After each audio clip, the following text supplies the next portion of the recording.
الحمد لله رب العالمين، والصلاة والسلام على أشرف الأنبياء وسيد المرسلين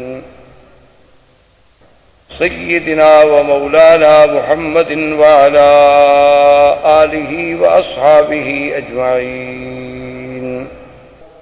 برادران اسلام، واجب الاحترام بزرگوں، بھائیوں، ساتھیوں، ہم نے اپنے سلسلہ درس میں، جیسے آپ کو معلوم ہے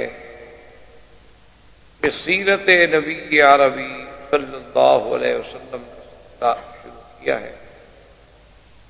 الحمدللہ، اللہ کی توفیق سے اور اس کے رحم و کرم سے، عنایت سے، ہم نے سیرت مبارک کی ابتدا سے لے کر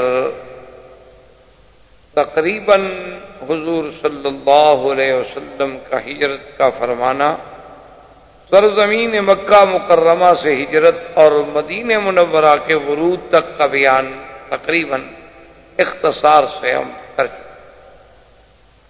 سرکار دو عالم صلی اللہ علیہ وسلم جب مدینہ منورہ میں پہنچ گئے تو میرے مدنی کی زندگی، مدنی زندگی، اسلام کی رفعت، سربلندی، اسلام کی عظمت، تکمیل، یعنی جس دین کی ابتدا مکے سے ہوئی تھی اس کی تکمیل مدینہ میں، مکی زندگی میں جو حضور کا پاک صلی اللہ علیہ وسلم کے 13 سال گزرے ہیں، اس 13 سالہ دور میں کوئی احکام، کوئی شریعت کے بارے میں اوامر، نواہی، احکام، حدود یا آسان مسائل سمجھ لیں، نماز، روزہ، حج، زکوٰۃ، یہ کوئی حکم نہیں اترا۔ 13 سالہ زندگی جو ہے وہ صرف دعوت کی اور اثبات دعوت کی، جو مسائل مہمہ تھے، اللہ کی توحید، نبوت و رسالت اور اثبات قیامت، بس ان 3 مسائل پر میرے آقا نے 13 سال اپنی زندگی کے صرف فرمائے۔ کیونکہ یہ قاعدہ ہوتا ہے کہ جب کوئی دائی کسی دعوت کو لے کر آتا ہے تو سب سے پہلے تو وہ قوم کے سامنے اپنا دعویٰ رکھتا ہے نا کہ میرا مدعا کیا ہے، میں کیا کہتا ہوں، میں کیا چاہتا ہوں۔ اور پھر لازمی بات ہے کہ جب کوئی دعوت آتی ہے تو اس کی موافقت بھی ہوتی ہے، مخالفت بھی ہوتی ہے، پھر ان مخالفت کا دلائل کے ساتھ رد کیا جاتا ہے۔ تو بعین ہی اسی طرح اللہ نے اپنے نبی پاک پہ جب قرآن نازل کیا، حکم دیا جی آپ ان کو انذار فرمائیں، ڈرائیں، لیکن ہر چیز برداشت، صبر کے ساتھ۔ اور آج بھی کسی ملک میں، کسی دنیا کے اسلامی ملکوں میں، یاد رکھیں، کوئی تحریک، کوئی جماعت، کوئی نظم کبھی کامیاب نہیں ہو سکتا جب تک کہ وہ پھر اسی منہاج نبوت پر حضور صلی اللہ علیہ وسلم کے طریقے کے مطابق نہ چلے۔ اسلام کا اصول ہے، اسلام کا انقلاب کوئی انقلاب فرانس نہیں ہے، اسلام کا انقلاب کوئی انقلاب روس نہیں ہے، اسلام کا انقلاب کوئی جزوی انقلاب نہیں ہے کہ چلو معاشی مسئلے میں ایک انقلاب برپا کر دیا بس اس کے بعد تو ان کے پلے میں کچھ نہیں۔ اسلام تو ایک ایسا جامع، کامل، معنی، مکمل مذہب ہے کہ وہ تمام سراپا چیزوں پہ انقلاب لاتا ہے، کہ عقیدے میں انقلاب، عمل میں انقلاب، شکل میں انقلاب، اقتصادیات میں انقلاب، نظم حکومت میں انقلاب، یعنی پورے نظام، پورے ڈھانچے کو بدل دیتا ہے۔ یہ نہیں ہوتا کہ آدھا اس کو بھی چلنے دو، آدھا اس کو بھی چلنے دو، نہ، اسلام ایک کامل چیز ہے۔ تو آج بھی اگر دنیا میں کہیں کوئی فکری، کوئی تحریک، کوئی جماعت کامیابی سے ہمکنار تب ہو سکتی ہے کہ وہ حضور کی سیرت کو اپنائے، حضور صلی اللہ علیہ وسلم کی طرح اپنی دعوت کو لے کے اٹھے، اور دعوت کے راستے میں جتنی تکلیفیں آئیں اس پہ صبر، اور اس صبر کے بعد جب وہ دعوت پھیلتی ہے تو اس سے پھر خود بخود ایک جماعت وجود میں آتی ہے۔ جیسے کہ کسی نے کہا تھا نا کہ میں اکیلا چلا تھا جانب منزل، مگر لوگ یوں ملتے گئے اور کارواں بنتا گیا۔ اب میرے مدنی پاک بھی تو اکیلے، یعنی زمانے ہجرت میں نظر ڈالیں تو حضور کے ساتھ تو ماسوائے سیدنا ابو بکر کے اور آدمی نہیں، تیسرا تو راستہ دکھانے والا ہے۔ یعنی اندازہ کریں کہ ایک اللہ کا نبی ہے اور ایک صدیق ہے، اور مکہ سے مدینہ منورہ اور حبشہ دونوں کو ملا کے بھی 83 آدمی، یہ کل سرمایہ ہے رسول کہ 83 افراد کی ایک جماعت کو لے کے آپ مدینے پہنچے ہیں۔ لیکن وہ 83 کے 83 افراد جو تھے وہ کندن تھے،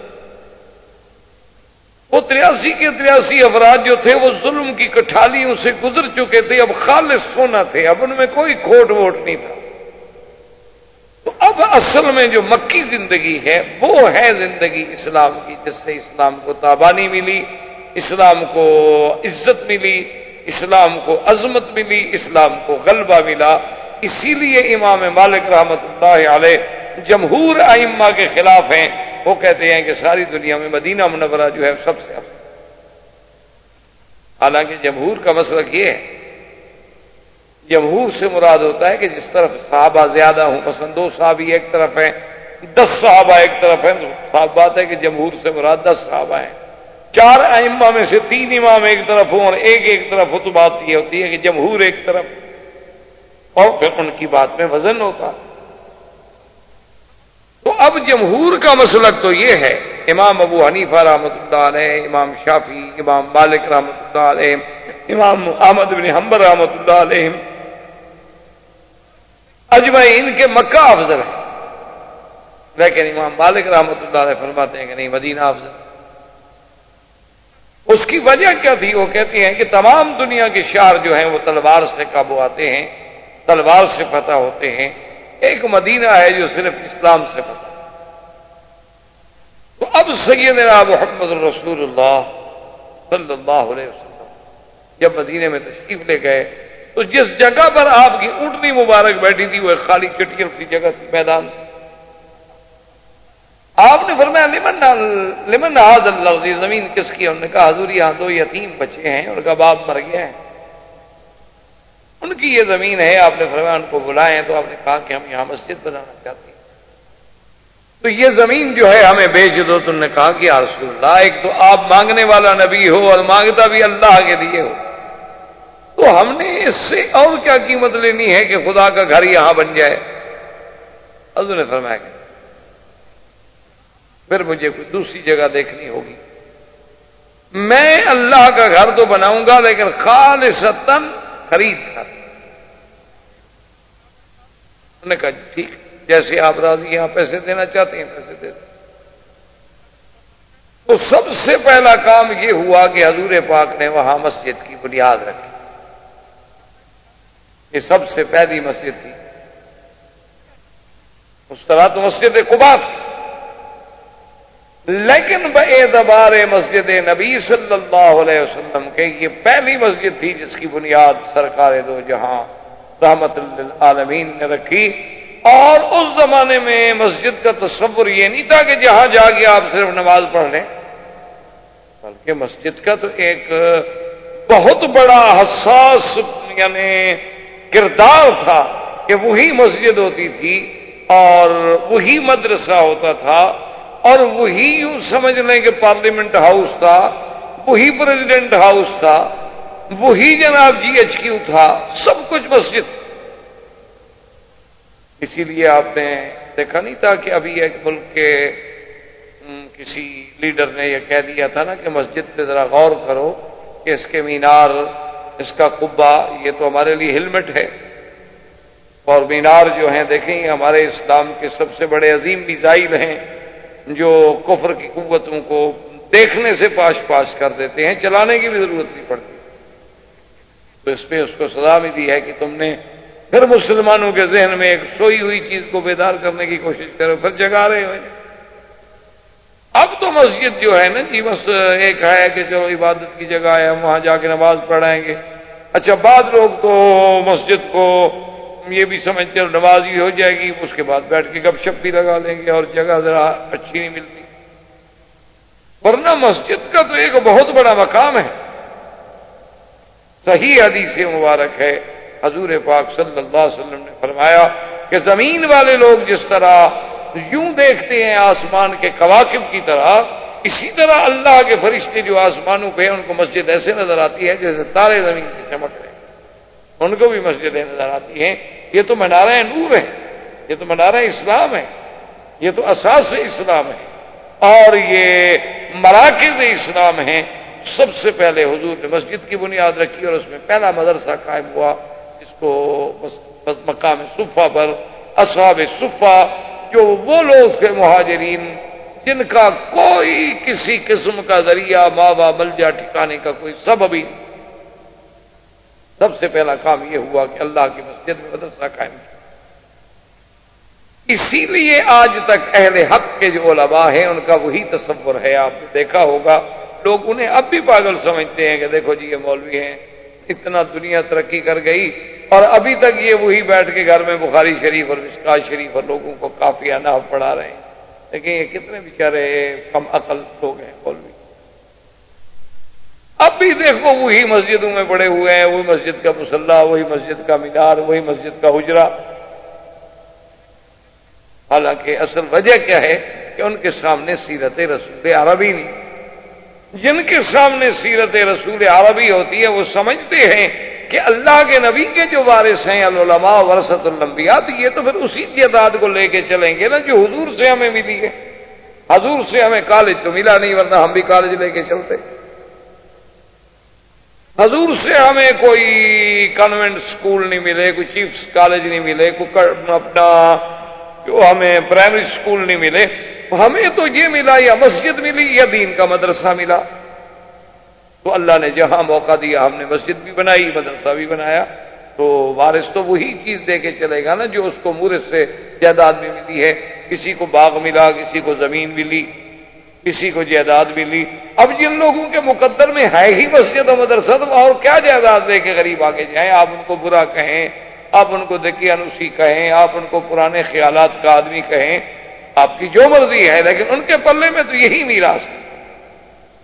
اگر اسی طرح پرانے ہونے کا دماغ آ گیا تو پھر تو کل کوئی دہریہ یہ بھی کہہ سکتا ہے ان کا خدا بھی بہت پرانا ہو گیا، ہزاروں سال گزر گئے تو خدا بھی نہیں ڈھونڈے، اور ان کا نبی بھی بہت پرانا ہو گیا، 1400 سال گزر گئے، ابھی تک ایک لیڈر پہ کھڑے۔ وہ تو یہ بھی کہے گا بھئی ان کا کعبہ تو بہت ہی پرانا ہو گیا، وہ تو زمین پیدا ہوئی تو کعبہ آ گیا۔ تو پھر اگر آپ نے پرانی چیزیں ساری چھوڑنی ہیں تو پھر آپ کی مرضی ہے، ورنہ ہم تو مجبور ہیں، ہمارے دامن میں میراث رسول کے علاوہ اور کچھ چیز ہم کریں تو کیا کریں، ہم مجبور ہیں۔ آپ ہمیں معذور سمجھیں بجائے اعتراض کرنے کے، لیکن ہر آدمی کوئی لارڈ مکالے کا وارث ہے، اس کا قانون لے کے چل رہا ہے۔ اسی طرح کوئی شیکسپیئر کا وارث ہے تو اس کے پاس آپ کو شیکسپیئر کی نظمیں ہی ملیں گی نا۔ اسی طرح کوئی اسٹالن کا، کوئی لینن کا، کوئی کسی کا، کوئی ماؤ کا، کوئی چاؤ کا، تو ہمارے پلے میں تو محمد مدنی کی سیرت ہے۔ ہم کہاں جائیں؟ ہم یہ دیکھتے ہیں کہ مدینے پہنچنے کے بعد سب سے پہلے حضور نے مسجد بنائی، مدرسہ جاری کیا، اور اس کے بعد فرمایا کہ انصار و مہاجرین کو بلائیں، آخا بین المہاجرین والانصار، فرمایا کہ بھی آؤ آج اللہ کا نبی تمہارے درمیان میں ایک فیصلہ ہے۔ انصار حاضر ہو کے انہوں نے کہا جی ہاں۔ آپ نے فرمایا دیکھو یہ میرے آنے والے مہاجرین جو ہیں یہ لٹ پٹ کے آئے ہیں، اخرجوا من دیارہم واموالہم، ان کو تو ان کے مال بھی چھین لیے گئے اور حویلیاں، گھر، دیار، بچے، سب کچھ، یہ تو لٹ پٹ کے 3 کپڑوں میں آئے، لیکن اللہ نے آپ لوگوں کو تو گھر دیا ہے، آپ جو ہیں گھر والے ہیں، یہ آپ کے مہمان ہیں اور آپ کے بھائی ہیں، ایمان والے ہیں، اور سب کچھ چھوڑ کے یہ اسلام کے لیے مدنی سرکار کی محبت کے لیے یہاں آئے ہیں، تو میں یہ چاہتا ہوں کہ ایک انصاری اور ایک مہاجر، ان کو ہم آپس میں بھائی بھائی بنا۔ انصار نے کہا آمنا یا رسول اللہ، بالکل ہم تو حاضر ہیں۔ نے کہا یا رسول اللہ بالکل آپ کا حکم ہے، بالکل ہم بالکل بقلبنا قلوبنا، ہم اپنے دل سے راضی ہیں۔ اب حضور نے اس کو کہتے ہیں مواخات، یعنی آپ نے مہاجر و انصار کے درمیان میں مواخات قائم کی۔ ایمان سے کہیں کیا اس میں درس نہیں تھا کہ ہم آج تک بھی مہاجر مہاجر ہے اور انصار انصار ہے؟ ہمارے درمیان میں یہ جو دیواریں کھڑی ہیں کیوں ہیں؟ ورنہ اللہ کے نبی تو اللہ سے بھی دعا مانگ سکتے تھے نا کہ مہاجروں کے پاس کچھ نہیں ہے، میرا اللہ کو آسمان سے بھیج دو، تو کیا مشکل تھی؟ اب اگر اس سرزمین سے پٹرول نکل سکتا ہے، سونا نکل سکتا ہے اور بڑی بڑی معدنیات نکل سکتی ہیں، اب اس ملک کی ریت کو بھی اللہ نے قیمتی بنا دیا ہے، تو کیا اللہ اپنے نبی کے لیے نہیں دے سکتے؟ لیکن امت کو تعلیم دینی تھی کہ ہمارا سب سے بڑا رشتہ جو ہے وہ ایمان کا رشتہ ہے۔ جب وہ ایمان کا رشتہ ٹوٹ جائے گا تو پھر مہاجر مہاجر ہوگا، انصار انصار۔ جب وہ ایمان کا رشتہ ٹوٹ جائے گا تو پھر کوئی ہندوستانی ہوگا، کوئی پاکستانی ہوگا، کوئی افغان ہوگا، کوئی سید ہوگا، کوئی پشتون ہوگا، کوئی سندھی ہوگا، کوئی تاجک ہوگا، کوئی ازبک ہوگا، کوئی پشتو بولنے والا، اردو بولنے والا، پھر یہ سارے جھگڑے پیدا ہو جائیں گے۔ اللہ کے نبی نے سب سے پہلی بنیاد یہ رکھی کہ اس تفریق کو مٹا ڈالو، ان کو بھائی بناؤ۔ اسی لیے حدیث مبارک میں ہے کہ ایک دفعہ مدینہ منورہ کی زندگی میں اوس و خزرج بڑے قبیلے تھے جو انصار میں تھے، پھر سب کے سب الحمدللہ اسلام میں آ گئے، یہ بہت بڑے قبیلے تھے۔ ان کی آپس میں کچھ جھگڑا ہو گیا تو ایک اوس والے نے پکارا اپنے قبیلے کو، خزرج والے نے پکارا اپنے قبیلے کو۔ پرانے دور میں تو یہی تھی نا، ہر آدمی اپنی قوم کو پکارتا تھا۔ تو دونوں جناب تلواریں لے کے نکل آئے۔ حضور صلی اللہ علیہ وسلم کو جب پتہ چلا تو حضور گئے، آپ نے فرمایا ما بال فیکم الجاہلیہ، کہ اللہ کا نبی تمہارے اندر موجود ہے اور تم ابھی تک قومیت کے نعرے لگا رہے ہو۔ دعوہا انہا منتنۃ، چھوڑ دو ان قومیت کے نعروں کو، یہ تو بدبودار نعرے ہوتے ہیں۔ کہیں لسانیت کا جھگڑا، یہ کون ہے جی اردو سپیکنگ ہے، یہ کون ہے جی بنگلہ سپیکنگ ہے، یہ کون ہے جی یہ جناب مالاباری ہے، یہ کون ہے جی یہ کیرالہ کا ہے۔ لسانیات پہ جھگڑا، قومیتوں پہ جھگڑا، رنگ پہ جھگڑا، وجہ کیا ہے کہ وہ اسلام کی قوت جو تھی وہ کمزور ہوگی۔ اب یہ دیکھیں اسلام کا تقاضا کہ حضور نے بھائی بھائی بنا دیا، سب بھائی بن گئے۔ اچھا ایک روایت میں خدا کی شان ہے کہ سیدنا علی بچ گئے۔ سیدنا علی رضی اللہ تعالیٰ عنہ نے کہا کہ یا رسول اللہ آپ نے مجھے تو کسی انصاری کا بھائی نہیں بنایا، اب فرمایا اما ترضا، تم اس بات پہ راضی نہیں کہ تو میرا بھائی بن جا، میں تیرا بھائی بن جاتا۔ تو حضرت علی بڑے خوش ہوئے، نے کہا یا رسول اللہ اس سے بڑی بھی کوئی سعادت ہو سکتی ہے کہ مجھے اللہ کا نبی اپنا بھائی بنا لے۔ اب دیکھیں انصار کا کمال اور قربانی اور ایثار کہہ دینا تو بڑا آسان ہے۔ یہ جذبہ، یہ چیزیں اسلام کا سبق تھیں۔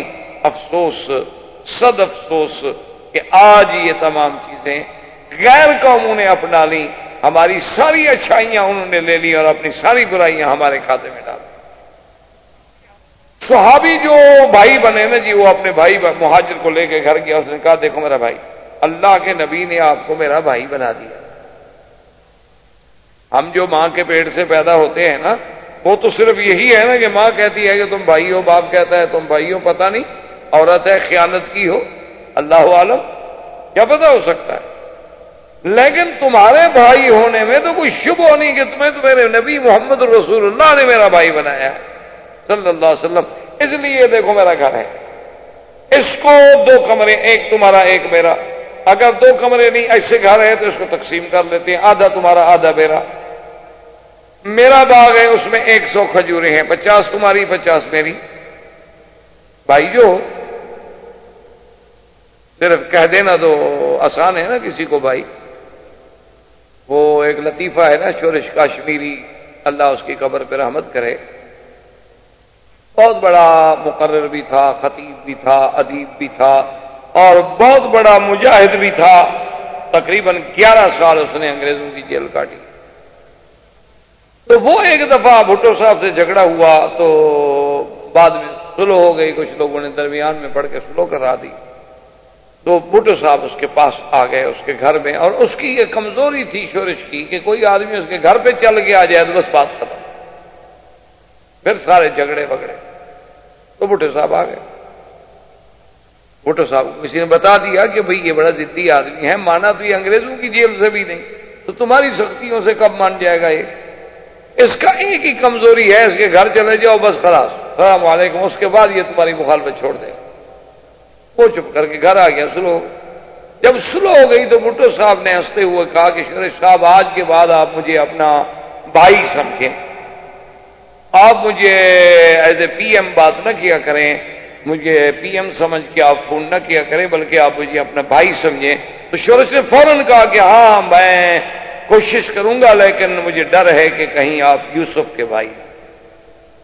انہوں نے کہا ڈر ہے مجھے، یوسف کے بھی تو بھائی تھے نا جن نے کنویں میں ڈالا تھا۔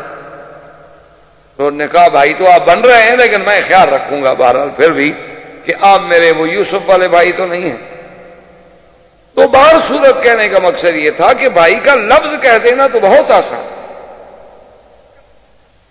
لیکن اس پہ عملاً پریکٹیکل طور پہ عمل کرنا کہ بھائی بن کے دکھانا۔ انہوں نے کہا یہ اچھا، اتنا اس سے بڑا کمال یہ ہے، ایک صحابی نے کہا دیکھو بھائی میری 2 بیویاں ہیں، تم میرے بھائی ہو، تو میں ایک بیوی کو طلاق دے دیتا ہوں، لیکن تم ان 2 کو پہلے دیکھ لو، ان میں سے تجھے کون سی پسند ہے؟ جو تجھے پسند ہو میں طلاق دے دیتا ہوں، عدت گزر جائے تم شادی کر لو۔ یہ انصار کا کمال تھا، اور آگے بھی تو پھر مہاجرین تھے نا، ہماری طرح تو نہیں تھے نا، ہماری طرح ہوتے تو کہتے یار بڑی اچھی بات ہے، ٹھیک ہے آدمی خود اپنی بیوی دینا چاہتا ہے تو کیا حرج ہے، خوشی سے ہی دے رہا ہے نا، ہمیں تو کوئی نہ بھی دے تو دیکھ لیتے ہیں، وہ تو ویسے دینے پہ راضی ہوا ہے، ہم تو ویسے بھی طلاقیں لے لیتے ہیں، تعویذ کر لیتے ہیں، سحر کر لیتے ہیں، جادو کر لیتے ہیں۔ اسی لیے میں تو ہمیشہ تقریروں میں بھی کہا کرتا ہوں کہ اپنے گھر میں کبھی پیر یا مولوی کو مہمان نہ رکھا کرو، اور ہر آدمی کو رکھ لیا کرو، ان 2 لوگوں سے ضرور بچا کرو۔ کئی لوگ مجھ سے ناراض ہیں، وہ کہتے ہیں یہ آپ مولویوں کی توہین کرتے ہیں، توہین سمجھیں کچھ سمجھیں۔ ایک تو مولویوں کو عادت ہوتی ہے مطالعہ کرنے کی، کتابیں پڑھنے کی، اسٹڈی بڑی کرتے ہیں، متن دیکھا، حاشیہ دیکھا، شرح دیکھی، ایک ایک لفظ دیکھا۔ اسی طرح ان کو پاؤں بھی کسی عورت کا نظر آ جائے تو یہ سر تک پہنچ جائیں، یہ مطالعہ شروع کر دیتے ہیں، عادت ہوتی۔ اور دوسری بات یہ ہوتی ہے کہ یہ غریب بھوکے ہوتے ہیں، ان کو کچھ دیکھا ہوا نہیں ہوتا، نہ تو بھوکے آدمی سے ہر قسم کے جرم کی توقع ہو سکتی۔ ایک گناہ گار آدمی نے تو سینکڑوں عورتیں دیکھی ہوئی ہوتی ہیں، اس کا دل بھرا ہوا ہوتا ہے، اس نے کیا گناہ کرنا۔ تو یہ مقام تھا صحابہ کا کہ عبد الرحمن ابن عوف نے کہا دیکھو انصاریوں بات سنو، تم نے اپنے بھائی ہونے کا حق ادا کر، لا ننسى فضلکم، ہم تمہارا احسان کبھی نہیں بھول سکتے، لیکن خدا کے لیے ایک بھائی نے کہا کہ میرے بھائی دلونی الی السوق، مجھے ایک رسی دے دو، ایک کلاڑی دے دو، اور مجھے بتلا دو کہ لکڑیاں کہاں آتی ہیں، کہاں بکتی ہیں، جزاکم اللہ خیرا، میں لکڑیاں بیچ کے کھانا کھا لوں گا، میں بھی کسی کے دروازے پہ پڑھ کے اس کے لیے بوجھ بننا نہیں چاہتا۔ مہمان ہوتا ہے 3 دن، اس کے بعد کیا مہمان ہے بھائی، پھر تو بلائے جان ہے۔ تو اب اس مواخات کے بعد پھر حضور نے ایک حکم جاری کیا، آپ نے فرمایا کہ آج کے بعد قریش کو مدینہ منورہ میں کوئی پناہ نہیں دے گا، کسی کے وہ جیران نہیں بن سکتے، جیوار نہیں بن سکتے، کہ کل کو کوئی قریشی آ جائے مدینہ منورہ میں اور ایک آدمی کہہ دے کہ ہاں جی میرا دوست ہے میں نے پناہ دے دی ہے نا، خبردار مشرک کو اب کوئی پناہ نہیں دے گا۔ اور دوسرا حضور نے حکم جاری کیا کہ اب کسی غیر ملک سے یا غیر قوموں سے جو معاہدے ہوں گے وہ صرف محمد الرسول اللہ کریں صلی اللہ علیہ وسلم، اب کسی یہودی کو یہ حق نہیں، اب کسی کعب بن الاشرف کو، بنو قریظہ کو، بنو نذیر کو، بنی قینقاع کو، ان کے سرداروں کو کوئی حق نہیں، اب یہ حق صرف اسلام کا ہے۔ اگر کسی قوم سے معاہدہ ہوگا، عہود ہوں گے، مواثیق ہوں گے، معاہدات ہوں گے، تو وہ صرف ہم کریں گے اور کوئی نہیں کرے گا۔ اور اس کے بعد جناب یہ ہے کہ حضور پاک سرکار دو عالم صلی اللہ علیہ وآلہ آلہ وصحبہ وسلم تسلیما کثیرا کثیرا نے نماز کا حکم، کیونکہ یاد رکھیں نماز میں کئی ادوار گزرے ہیں، جو نماز ہم پڑھتے ہیں، جو اہم العبادات، جو صلہ ہے بین العبد و بین الرب، اس پہ کئی ادوار گزرے ہیں۔ پہلے زمانے میں صحابہ نماز پڑھتے تھے، لیکن نماز فرض نہیں تھی، یعنی ابتدائی اسلام میں مکے میں حضور بھی نماز پڑھتے تھے، صحابہ بھی نماز پڑھتے تھے، لیکن نماز فرض کوئی نہیں تھی، اپنے منشے سے کسی نے پڑھ لی، کسی نے نہ پڑھی۔ پھر سب سے پہلے فرض ہوئی نماز کون سی؟ یہ 5 نمازیں نہیں، صرف تہجد رات کی نماز فرض ہوئی، حضور پر بھی اور صحابہ پر کہ یا ایھا المزمل قم اللیل الا قلیلا نصفه او انقص منه قلیلا او زد علیہ ورتل القرآن ترتیلا۔ قم اللیل، حکم یہ تھا کہ میرے مدنی قم اللیل الا قلیلا، رات کا زیادہ حصہ عبادت کرو، تھوڑا سا آرام کر لو، تھوڑا سا حصہ۔ اس کے بعد پھر تھوڑی سی اللہ نے رعایت کی، اللہ نے فرمایا قم اللیل الا قلیلا نصفہ او انقص منہ قلیلا، یا آدھی رات عبادت، آدھی رات آرام، یا پھر ایسا کریں چلو آدھی رات سے بھی کچھ کم عبادت کر لو، زیادہ حصہ آرام کر لو۔ سب سے پہلے جو فرض ہوا وہ رات تہجد کی نماز تھی، قیام اللیل جسے آپ کہہ سکتے ہیں۔ اور قیام اللیل اتنا جامع لفظ ہے، یاد رکھیں، اس میں تہجد بھی آ جاتی ہے، اس میں تراویح بھی آ جاتی ہے، اس میں صلاۃ الفطر بھی آ جاتی ہے، یہ بڑا جامع معنی لفظ ہے، کیونکہ رات کی نماز ہے نا، رات میں پڑھی جانے والی نماز، عشاء بھی آپ رات میں پڑھیں گے، تراویح بھی رات میں پڑھیں گے، وطر بھی رات میں پڑھیں گے، تہجد بھی رات میں پڑھیں گے۔ اب اس کے بعد اللہ تبارک و تعالی نے پھر دوسرا حکم آ گیا کہ میرے مدنی پاک پر تو تہجد فرض رہی، لیکن آپ کی امت پہ تہجد فرض نہ رہی۔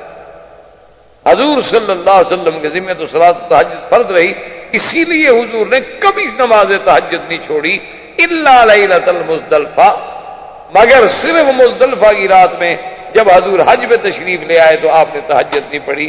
کیوں؟ شفقتاً علی امتہ، اپنی امت پہ شفقت فرمانے کے لیے کہ بھئی 10 تاریخ کو تو میری امت کو بڑے کام ہیں، کنکریاں مارنی ہیں، قربانی کرنی ہے، بال کٹانے ہیں، احرام کھولنا ہے، پھر طواف زیارت کے لیے جانا ہے، صفا مروہ دوڑنی ہے، تو رات کو بھی جاگے ہوئے ہوں گے تو صبح بیچارے کیسے اتنے بڑے کام کر سکیں گے؟ تو حضور نے تہجد نہیں پڑھی، ورنہ کبھی زندگی میں سفر میں حضر میں حضور نے کبھی تہجد نہیں پڑھی۔ اور اس رات کی نماز میں جو مزہ ہے نا جی، دعا کریں اللہ آپ کو بھی، اللہ مجھے بھی نصیب کرے۔ تو اصل میں حقیقت یہ ہے کہ یہ ایک ایسی کیفیات ہے جو آدمی تقریروں سے نہیں سمجھا سکتا۔ دیکھیں نا جی، اب اس میں چائے کو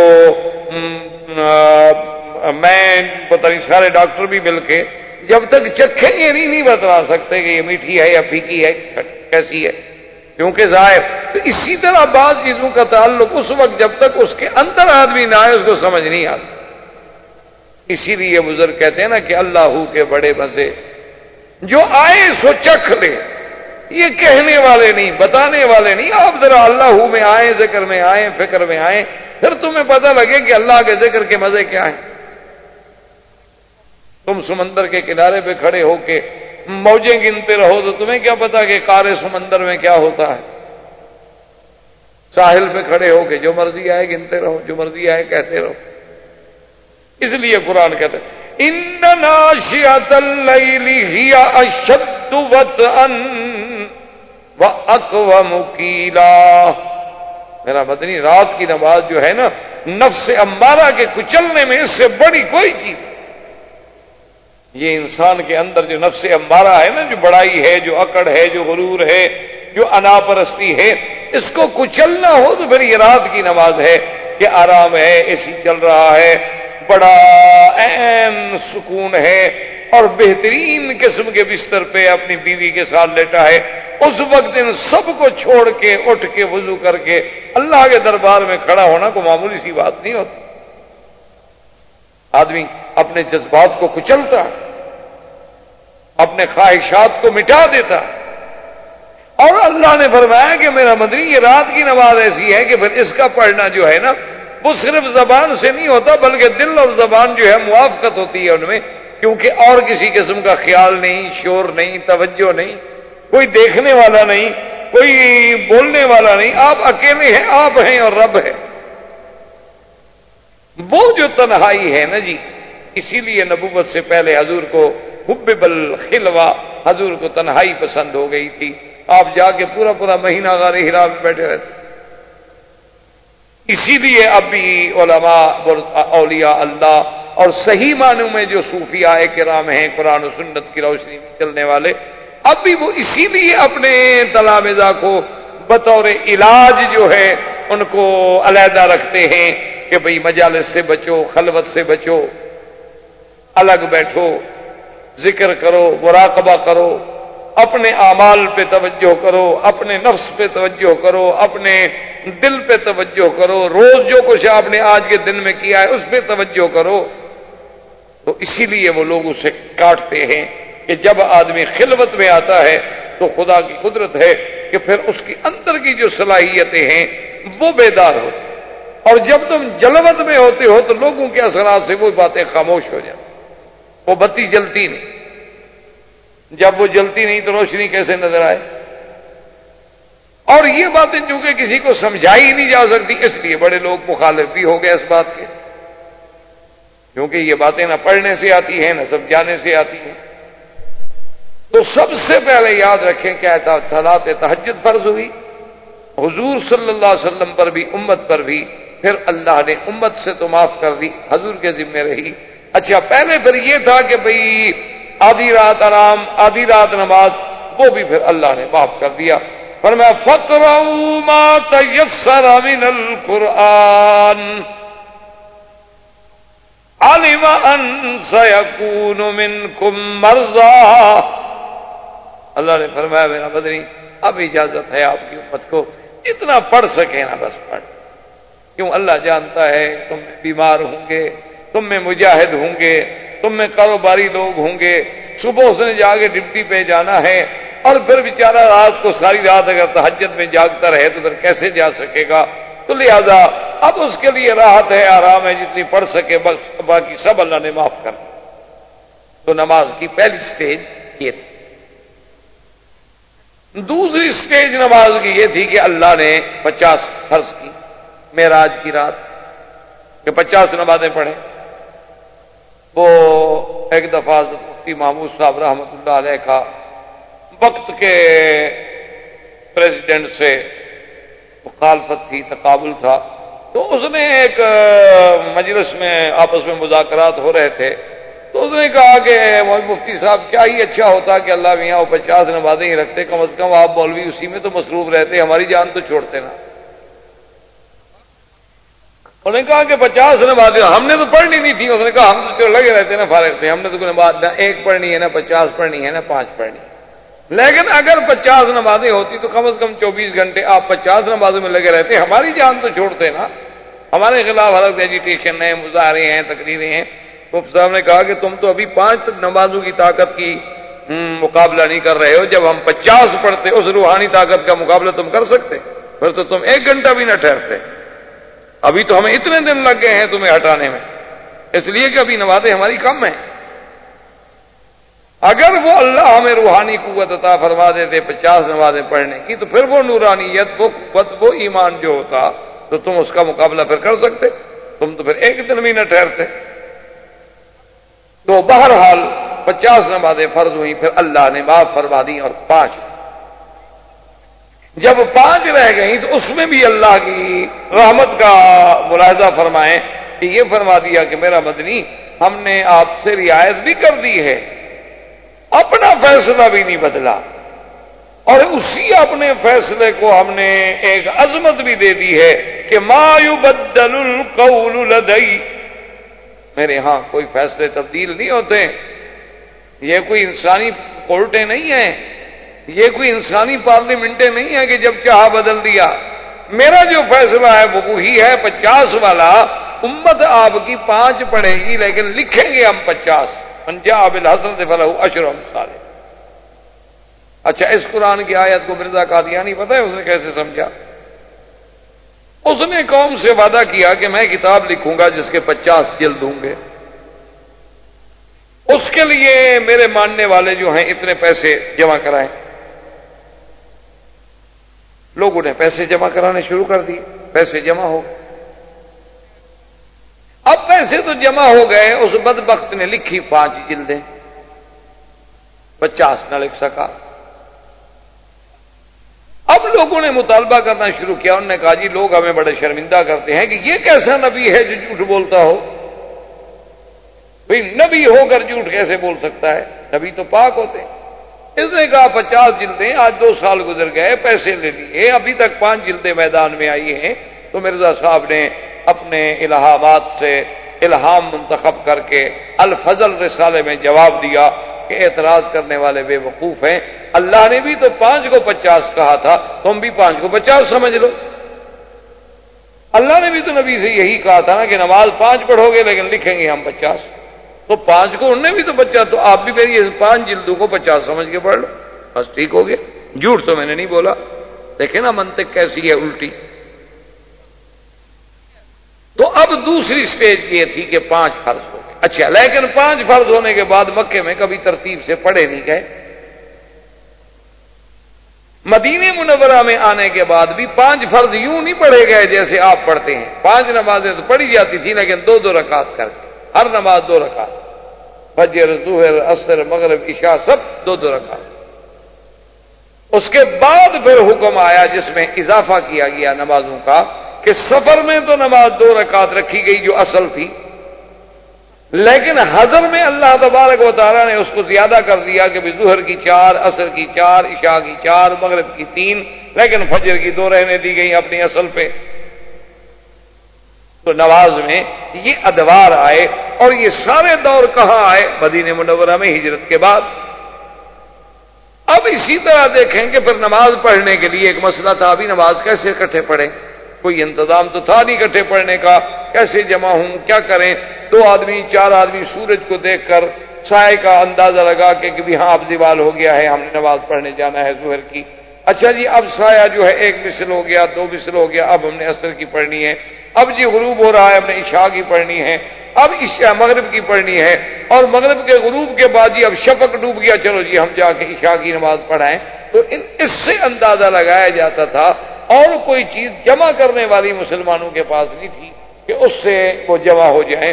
اس پہ حضور نے ایک دن صحابہ کو بلایا، آپ نے فرمایا کہ بھی مشورہ کرو، یہ تو بڑی مشکل بات، کسی کو سایہ نظر آیا، کسی کو سایہ نظر نہیں آیا، کوئی بیچارہ زوال کو صحیح طریقے سے سمجھ سکا، کوئی نہ سمجھ سکا، یہ تو بڑا مشکل۔ اس کے لیے ہمیں اہتمام کرنا چاہیے۔ اچھا پھر 2 آدمی جائیں جی بلاؤ سب کو، نماز نماز نماز، چلو کوئی گھر ہے کوئی نہیں، کسی نے آواز سنی کسی نے نہیں سنی، تو صحابہ نے کہا ٹھیک ہے۔ ایک صحابی نے کہا یا رسول اللہ صلی اللہ علیہ وسلم، میری تجویز یہ ہے کہ ہم ایسا کیوں نہ کریں کہ آگ جلا دیا کریں، آگ کی روشنی دے کے، سمجھے مسجد کے قریب سے آگ کی روشنی اٹھے۔ تو انہیں کہا، انہوں نے فرمایا بھئی یہ آگ سے تو اچھی بات نہیں ہے، اور آگ جو ہے یہ تو مجوسیوں نے اس کی عبادت کی ہوئی ہے، اس کو جلاتے ہیں، اسی لیے آپ نے دیکھا نا جی کہ آتش پرست جو ہیں آج بھی موجود ہے، مجوسی پارسی جنہیں آپ پارسی کہتے ہیں، اور ان کا عقیدہ ہے کہ ان کے جو معبد ہیں ان میں آگ جلتی رہے، آگ بجھنی نہیں چاہیے، کیوں آگ بجھ گئی تو خدا بجھ گیا نا۔ تو حضور نے فرمایا کہ نہیں یہ تھے نہیں، انہوں نے کہا حضور ایسا کرتے ہیں کہ ناقوس جو ہے، ناقوس کہتے ہیں سینگ ہوتے ہیں، سینگ آپ نے دیکھا ہوگا ہندوستان میں، پاکستان میں، ہمارے ملکوں میں تو یہ مرضیں موجود ہیں نا، وہ سینگ بجانے والے فقیر ہوتے ہیں، آواز دیتے ہیں، بھیک مانگتے رہتے ہیں، جوگی ووگی اس قسم کے کالے سے سینگ اٹھائے ہوتے ہیں، اس میں آواز مارتے ہیں، وہ بچے خوش ہو گئے، اکٹھے ہو گئے، انہوں نے بھیک مانگ لی، انہوں نے اپنے پیسے اکٹھے کر دیے، تو اس کو ناقوس کہتے ہیں عربی میں۔ تو نصارہ جو تھے یہ بھی اپنے گرجاؤں کے باہر ناقوس کے ذریعے آواز دیتے تھے اور لوگ عبادت کے لیے جمع ہوتے تھے۔ تو انہوں نے کہا کہ جی ہم ناقوس لے لیتے ہیں، اور اذان کے وقت میں ایک آدمی دیوار پہ کھڑا ہو گیا اور ناقوس بجایا، لوگ سمجھ گیا ابھی ظہر کا وقت ہو گیا۔ سب کو یہ تجویز پسند آئی، حضور پاک بھی چپ ہو گئے، لیکن آپ کو پسند تو نہیں آئی، لیکن حل کوئی نہیں۔ اچھا جی اب ناقوس کہاں سے ڈھونڈیں؟ مسلمانوں کے پاس تو ناقوس تھا نہیں نا بجانے والا۔ آج کے مسلمان ہوتے تو خیر سب کچھ مل جاتا، PCR تک پہنچ جاتا۔ اس وقت تو صرف ناقوس ڈھونڈنا بڑا مشکل تھا نا۔ آج کا ماشاءاللہ اگر مسلمان ہو، اور خاص طور پہ ہمارے کالج کے بچے ہوں، تو ان کے پاس تو جدید آلات موسیقیہ کی پوری رینج ہوتی ہے، نہیں کہ ایک آدھا ہو، معلوم ہوتا ہے کہ نسلاً میراثی تھے۔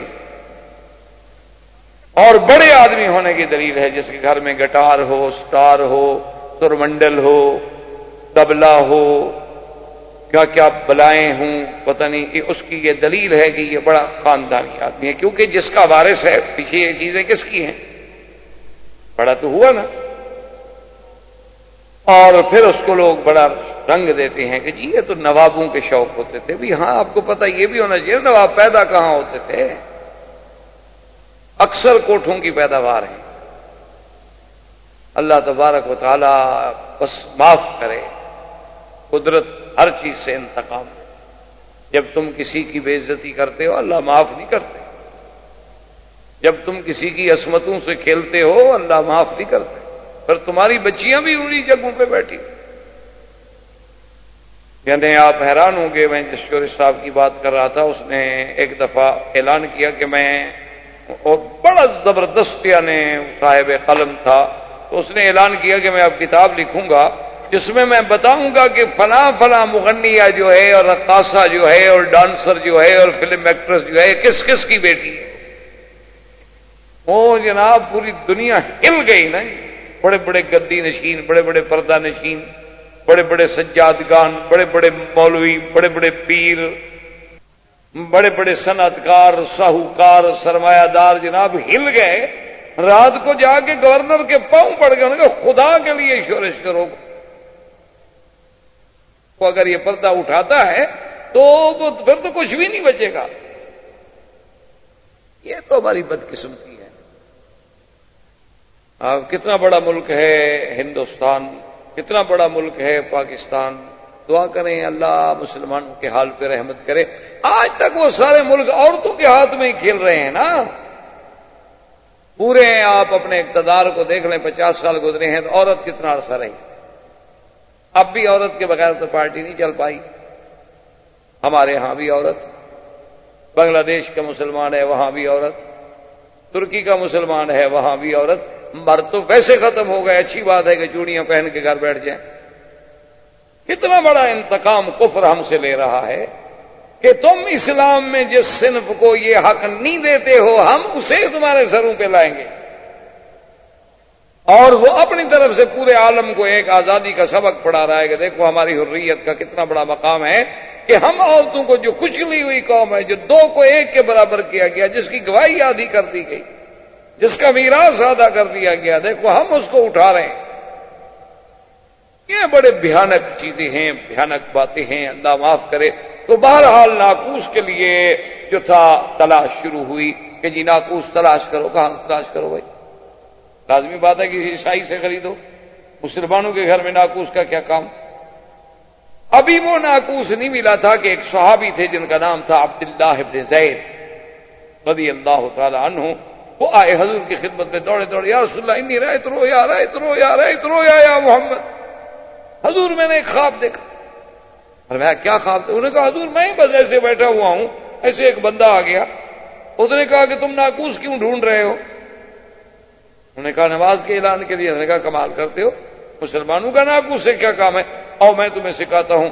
یا رسول اللہ وقام وقال اللہ اکبر اللہ اکبر اللہ اکبر اللہ اکبر، اشہد ان لا الہ الا اللہ پوری اذان. اور یا رسول اللہ میں نیند سے اٹھا تو مجھے یاد ہے پوری، اس میں ایک لفظ بھی خطا نہیں. حضور پاک نے فرمایا کہ میرے صحابی تمہیں اللہ کی طرف سے یہ خواب دکھایا گیا ہے، لہذا اسی کو ہم ثابت کرتے ہیں. میں حکم دیتا ہوں کہ ہر نماز سے پہلے یہی اذان دی جائے، لیکن علم بلالا، تم بلال کو سکھا دو. وجاء عمر وقال یا رسول انی رأیت الرؤیا. حضرت عمر آئے، انہوں نے کہا رسول اللہ میں نے خواب دیکھا ہے، مجھے اذان دکھائی گئی، سنائی گئی. انہوں نے کہا تم نے کیا سنا؟ حضرت عمر نے وہی سنا دی، حالانکہ پہلے تو اذان تھی نہیں. فأقر رسول اللہ صلی اللہ علیہ وسلم، حضور پاک نے اس کو ثابت کر دیا. اس لیے ایک مسئلہ سمجھ لیں کہ مثلا کوئی کام دوسرا کرے حضور کے سامنے اور حضور اس کو منظور کر لے تو وہ بھی سنت ہوتی ہے. اگر وہ کام غلط ہو تو حضور روک دیں گے فوراً. یعنی حضور کا خود کرنا وہ بھی سنت، حضور کا فرما دینا، خود نہیں کیا لیکن ایک حکم دے دیا، اس پر عمل کرنا بھی سنت ہے. اور حضور کے سامنے کوئی دوسرا عمل کرے لیکن اس کو حضور منع نہ فرمائے وہ بھی سنت ہے. اس لیے کہ اگر وہ کام غلط ہو تو حضور تو روک دیں گے. حضور کیسے اجازت دیں گے کہ اللہ کے نبی کے سامنے غلط کام ہوتا رہے؟ تو حضور پاک نے اذان کو ثابت کر دیا. اس کے بعد سے سب سے پہلا مؤذن اسلام جو ہے وہ سیدنا بلال رضی اللہ تعالی عنہ ہے. اس کے بعد مؤذن ہوئے، اس کے بعد عبداللہ ابن ام مکتوم بھی مؤذن ہے. حضور پاک رمضان میں دونوں کی ڈپٹی لگاتے تھے کہ بلال اذان دے گا لوگ ساری کھانا شروع کر دیں، عبداللہ ابن ام مکتوم اذان دیں گے بند کر دیں. بھائی روزے کا ٹائم ختم ہو گیا تو اس وقت عبداللہ ابن مکتوم بھی مؤذن بنے. اور اسی طرح ابی محذورہ رضی اللہ تعالی عنہ وہ بھی مؤذن تھے محمد رسول اللہ کے، لیکن ان کو حضور نے پھر مکے کا مؤذن بنایا. ابھی محذورہ جو تھے ان کو حضور صلی اللہ علیہ وسلم نے مؤذن بنایا مکہ مکرمہ میں، اور ان کو حضور نے اذان بھی خود سکھلائی. یعنی آپ حیران ہوں گے کہ ابھی محذورہ کہتے ہیں کہ ہم چھوٹے چھوٹے لڑکے تھے نوجوان، حضور کا قافلہ رکا ہوا تھا تو نماز کا وقت ہوا تو انہوں نے اذان دی تو ہم سارے کافر بچے جو تھے نا اکٹھے ہو کے مسلمانوں کے اس قافلے کے قریب آ گئے تو ہم نے بھی اسی طرح نقل کرنی شروع کی. جب بلال گئے اللہ اکبر، ہم بھی کہا اللہ اکبر، ہم بھی چھیڑے شرارت. حضور نے صحابہ کو حکم دیا ان کو پکڑ لیا. صحابہ بھاگے، پکڑ لیا، تو بچے کھیل رہے تھے. جب پکڑ لیا حضور نے فرمایا اچھا تم میں سب سے زیادہ اونچی آواز کس کی تھی جو زیادہ شور مچا رہا تھا؟ ابھی معذورہ کہتے ہیں میں ڈر گیا کیونکہ سب سے آواز بلند تو میری تھی ان سے، میں تو خیر چپ کر گیا، لیکن سب نے کہا حضور یہ تھا جیسے بچے پکڑ لیا نا، وہ کہتا اس نے مارا تھا، میں نے تھوڑا مارا، اس نے مارا تھا. حضور نے کہا اچھا تم سب جاؤ، تم بیٹھے رہو. یہ تو پھر نصیب کی بات ہے نا، مکتب عشق کے انداز نرالے دیکھے، چھٹی بھی اس کو نہ ملی جس نے سبق یاد کیا. یہ تو نصیبوں کی باتیں ہیں، یہ ہر کسی کے بس میں نہیں ہے. حضور نے فرمایا اچھا تم زیادہ شور کر رہے تھے کیوں؟ آپ نے بنا اچھا ادھر قریب آئے قریب. آپ نے فرمایا اب جو میں کہتا ہوں تم اسی طرح کہو. تو اللہ اکبر کہو. وہ کہے بیچارہ اللہ. آپ نے کہا اس وقت تم چیخ رہے تھے، اب ایسا ایسا کہتے ہو، زور سے کہو. اب وہ ڈر کے مارے زور سے کہے. جب اذان ختم ہو گئی تو انہوں نے فرمایا جاؤ. اس نے فرمایا حضور اب کہاں جاؤں، اب تو مجھے کلمہ پڑھا دیں. بس اذان تو اندر داخل ہو گئی. اللہ کے نبی کا القاء کرنا کو مذاق تھی. اللہ کا نبی جب کسی کو خود پڑھا رہا ہو وہ سبق صرف زبانوں تک نہیں رہتا، وہ تو پھر دلوں میں اتر جاتا ہے. جب پڑھانے والا محمد مصطفیٰ صلی اللہ علیہ وسلم، ان کی بات پھر کون بھول سکتا. اتنی دیر کی صحبت، حضور کا اس کو توجہ بھر کے دیکھنا، حضور کا خود اس کو پڑھانا، یہ کوئی معمولی سی بات تو نہیں ہوتی نا. اسی کا اقبال نے کہا تھا نا کہ نگاہ مرد مومن سے بدل جاتی ہے تقدیریں. وہ ہر مومن نہیں ہوتا. تو اب جناب ابھی محذورہ کو حضور نے مؤذن مکے کا بنا دیا. تو اب یہ اذان کا ابتدا جو ہے اذان کی وہ کہاں سے ہوئی؟ مدینہ منورہ. اور نماز کی ترتیب کے ساتھ جماعت کا قیام کہاں سے ہوا؟ مدینہ منورہ سے.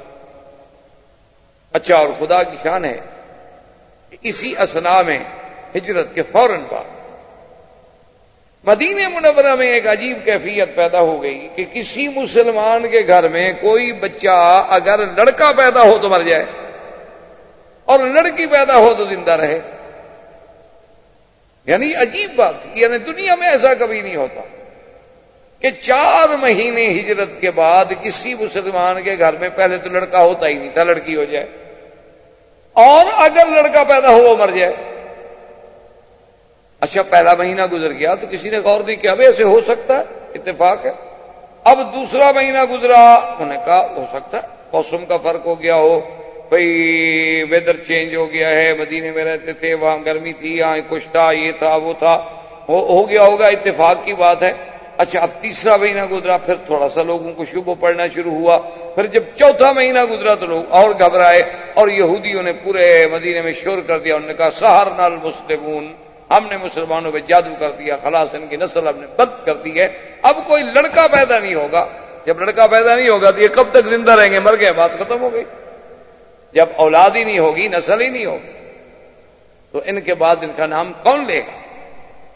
تو خدا کی شان دیکھیں کہ اس کافروں کے اور یہودیوں کے اس مکر کو، اس قید کو، اس غدر کو توڑنے میں بھی ابو بکر کا گھرانہ اللہ نے منتخب کیا. بی بی اسما ہجرت کر کے پہنچی، اور بی بی اسما کون ہے؟ اخت عائشہ بنت ابی بکر، بی بی عائشہ کی بہن ہے اور ابو بکر کی بیٹی ہیں، لیکن دونوں کی ماں علیحدہ ہے. بی بی عائشہ کی ماں الگ تھی، بی بی اسما کی ماں الگ تھی. بی بی اسما آئی مکے سے ہجرت کر کے، اور جس دن مدینہ پہنچی اسی دن بچہ پیدا ہوا. پتہ ہے اس بچے کا نام کیا تھا؟ عبداللہ ابن زبیر رضی اللہ. اور جب بچہ پیدا ہوا تو جناب لوگ اس کو فوری طور پر اٹھا کے حضور کی خدمت میں لے آئے. فحنک رسول اللہ صلی اللہ علیہ وسلم، حضور نے کھجور لے کے اپنے منہ مبارک میں نرم کی. جب وہ نرم ہو گئی تو تھوڑا سا ٹکڑا توڑ کے عبداللہ بن زبیر کے تالو سے لگایا. اس کو کہتے ہیں تحنیک. تو اول ما دخل فی جوفہ ریق رسول اللہ صلی اللہ علیہ وسلم، سب سے پہلی چیز جو عبداللہ بن زبیر کے اندر داخل ہوئی ہے وہ حضور کا لعاب تھا. اچھا جی، 1 دن گزر گیا، 2 دن گزر گئے، 4 دن گزر گئے، 10 دن گزر گئے، عبداللہ بن زبیر زندہ ہے، بچے پہ موت نہیں آئی، بچہ ٹھیک ٹھاک ہے، ماں بھی زندہ ہے، بچہ بھی زندہ ہے. تو لوگوں نے پتہ ہی کیا کیا؟ عبداللہ بن زبیر جو چھوٹے سے تھے نا، ان کو ایسے نکال کے پورے مدینے میں مظاہرہ کیا اور نعرے لگائے اللہ اکبر اللہ اکبر. کیا جھوٹ بولتے ہیں یہودی، جادو کر دیا، جادو کر دیا. یہ دیکھو مسلمانوں کا لڑکا پیدا ہو گیا کہ نہیں ہو گیا. کیا عجیب اتفاق ہے. عبداللہ ابن عمر رضی اللہ تعالی عنہما سے روایت ہے، وہ فرماتے ہیں جب عبداللہ ابن زبیر پیدا ہوا اس وقت بھی مدینے والوں نے اللہ اکبر کے نعرے لگائے. اور جب ظالم حجاج نے مکے میں عبداللہ ابن زبیر کو پھانسی پہ لٹکایا تو اس وقت بھی اس کی جماعت نعرے لگا رہی تھی. لیکن پیدائش میں نعرے لگانے والے خیر من ہؤلاء، وہ زیادہ اچھے لوگ تھے کہ وہ اس کی ولادت پہ خوشی کر رہے تھے اور یہ پھانسی پہ خوشی منا رہے تھے. عبداللہ ابن زبیر یہ وہ آدمی ہے، اور یہ بی بی اسما وہ بی بی ہیں کہ عبداللہ ابن زبیر پھانسی پہ چڑھا ہوا ہے. کہہ دینا بڑا آسان ہے، ایک ماں اپنے بیٹے کو سولی پہ لٹکتا ہوا دیکھے. بی بی اسما جب وہاں سے گزری تو رک گئی، دیکھ کے کہنے لگی کہ اچھا ابھی میرا سوار گھوڑے سے نہیں اترا. یعنی اتنی جرأت، بہادری کا یہ عالم ہے کہ دیکھ وہ پھانسی پہ ہے، کہتی ہے اچھا ابھی تک میرا سوار گھوڑے پہ بیٹھا. اور اللہ نے وہ عظمت دی کہ جو وہاں سے گزرتا وہ کہتا رحم اللہ عبداللہ ابن زبیر ولعن من صلبہ. اللہ عبداللہ ابن زبیر تجھ پہ رحمت کرے اور اس پہ لعنت کرے جس نے تم کو پھانسی دی ہے. حجاج کو پتہ چلا کہ تو کروڑوں لعنتیں برس رہی ہیں، جلدی کرو اتارو بس دفن کر دو. یہ تو جتنی دیر کھڑا رہے گا اتنی لعنتیں بڑھتی چلی جائیں گی، میرے مقدر میں تو لعنتیں ہی لکھی ہیں. تو یہ سب سے پہلا واقعہ جو تھا یعنی بچہ پیدا ہونے والا اور اس رسم بد کو توڑنے والا، یہ بھی مدینے کی ہجرت کے یعنی حضور صلی اللہ علیہ وسلم کے ورود مدینہ کے بعد پیش آیا. اور سب سے پہلا سریہ اس کو کہتے ہیں، یاد رکھیں 2 لفظ، ایک ہے سریہ ایک ہے غزوہ. آپ کتابوں میں پڑھیں گے لکھا ہوتا ہے سریہ، اور یہ رکھیں گے غزوات. تو غزوہ وہ ہوتا ہے جس جہاد میں حضور پاک خود تشریف لے گئے ہوں، وہ غزوہ ہے. اور سریہ وہ ہوتا ہے کہ جس کا حضور نے امر تو فرمایا، حکم تو دیا، لیکن کسی دوسرے کو امیر بنا کے بھیجا اور خود تشریف نہیں لے گئے، وہ سرایا۔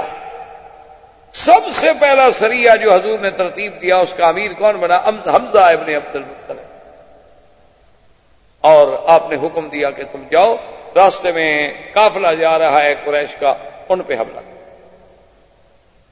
لیکن خدا کی شان ہے کہ وہ جب آئے تو بنی زمرہ کا قبیلہ تھا، اس کا سردار جو تھا وہ درمیان میں حارج ہو گیا۔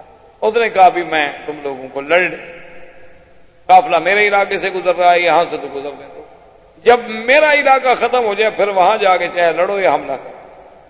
تو اس وجہ سے وہ قافلہ نکل گیا۔